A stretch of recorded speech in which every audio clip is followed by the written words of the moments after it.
Mesdames, Messieurs, bonsoir et bienvenue. Succès indéniable pour la communauté économique des États de l'Afrique de l'Ouest en 42 ans d'existence. L'organisation sous-régionale dans l'objectif des pères fondateurs est de promouvoir la coopération et le développement dans tous les domaines d'activité économique.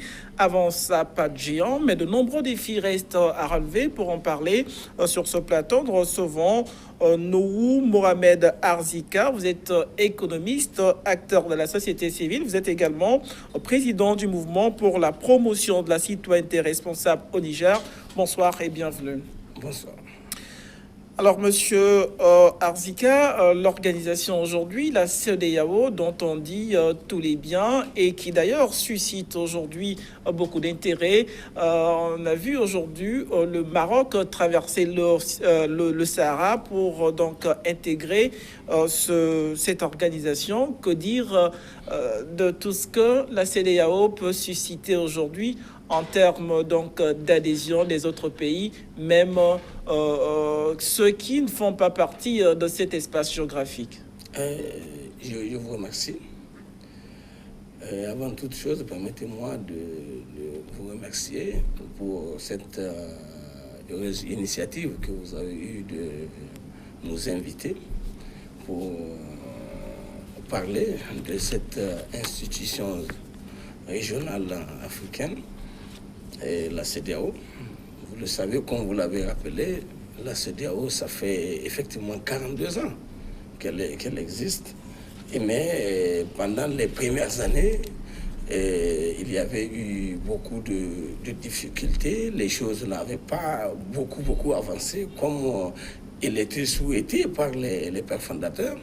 Mais on peut remarquer que depuis quelques années, et la situation a nettement évolué au niveau de la CEDEAO, parce qu'au-delà de l'aspect économique strict, et qui était principalement assigné à l'institution au départ, et face à un certain nombre de situations qu'on a connues et dans la région, notamment avec le conflit en Sierra Leone et au Libéria, et tout de suite on a vu la CEDEAO changer et prendre acte de la situation et travailler avec le contexte pour être dans la position de développer des nouvelles initiatives qui consistent à prendre en charge. À quoi doit-on ce succès aujourd'hui de la CEDEAO? C'est ça que je suis en train de vous expliquer, et justement parce que quand il y a eu cette situation de crise, lorsque la CEDEAO a pris, c'est comme une mutation, parce que ça a donné lieu à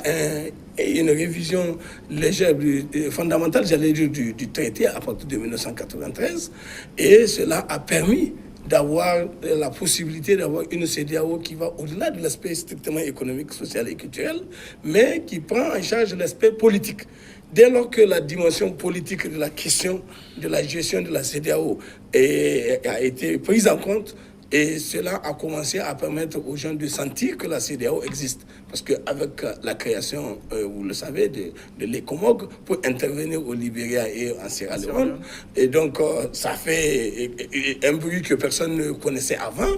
Puis ensuite, tirant les leçons des événements et justement de Libéria et de la Sierra Leone, donc, au sein de la CEDEAO, une initiative avait été prise à partir de 1999 et ça a fini par être abouti aux alentours de 2001 avec, justement, dans un premier temps en 1999, et le premier protocole qui avait été signé sur le mécanisme de prévention du conflit et de la paix et la sécurité dans la sous-région.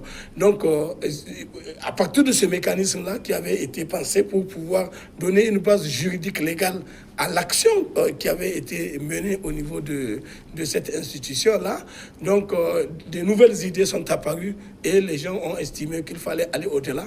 Et aller au-delà était qu'il fallait faire un autre protocole additionnel, celui de la démocratie et de la bonne gouvernance, qui est un protocole additionnel à ce premier protocole de 99-là, et qui, en fait, invitait désormais, ou engageait désormais, l'ensemble des États membres de la CEDEAO de s'engager à la démocratie et à la bonne gouvernance, espérant que cela va favoriser une mutation fondamentale en termes de gouvernance, et ça va naturellement recréer les conditions d'une dynamique pour insuffler une nouvelle démarche au sein des différents États. On reviendra tout à l'heure sur ce protocole dont vous parlez, sur la démocratie, mais je voudrais peut-être qu'on évoque aujourd'hui les atouts de la CEDEAO, c'est-à-dire au-delà de sa population, 320 millions d'habitants, également aussi, on parle de la population la plus jeune au monde.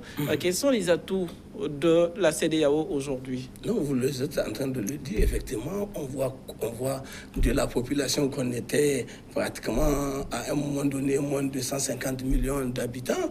Aujourd'hui, nous sommes pratiquement une communauté d'environ 320 000 âmes. Et cela augmente le marché. Et en tant qu'espace économique, en tant que marché, ça donne une possibilité de donner l'espoir à ce que les unités industrielles qu'on vient à mettre en place dans l'espace puissent avoir la possibilité de faire de l'autoproduction spatiale CEDEAO et puis de l'autoconsommation. Vous le savez, avant, nous sommes obligés d'aller importer tout pratiquement de l'extérieur de la zone.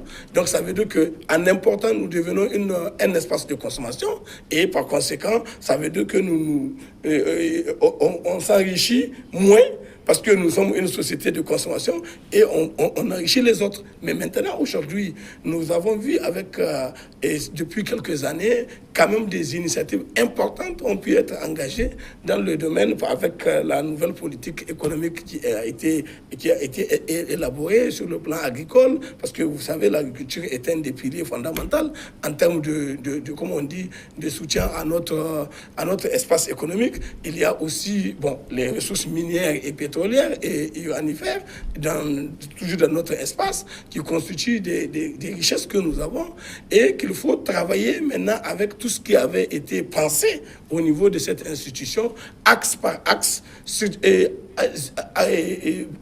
les produits en fait, en termes de possibilités que ça nous offre en termes d'avantages comparatifs. Donc, ça permet aujourd'hui de constater qu'il y a une relative amélioration de la situation au niveau de l'espace économique de la CEDEAO. Alors, cela dit,